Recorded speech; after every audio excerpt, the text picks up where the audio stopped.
Dans la chaleur étouffante de la cellule, les murs sointaient de désespoir. Les prisonniers s'entassaient comme des grains de riz dans un sac trop petit. Leurs regards vides scrutaient les fissures, cherchant un espoir, un échappatoire. Mais il n'y avait que le béton rugueux et les barreaux rouillés comme réponse. L'odeur était insoutenable, un mélange de sueur, d'urine et de moisissure flottait dans l'air. Les toilettes bouchées débordaient, formant des ruisseaux nauséabonds entre les lits de fortune, et les gardiens, eux aussi, semblaient prisonniers de cette pestilence. La nuit, les ombres dansaient sur les murs.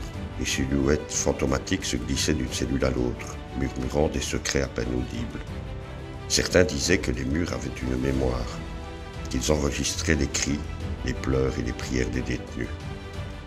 Les repas étaient rares et insuffisants, des gamelles de riz collants, parfois agrémentées d'un morceau de poisson avarié comme seul salut gustatif. Les corps se transformaient en squelettes vivants, la faim creusait leurs joues, leurs yeux, leur dignité.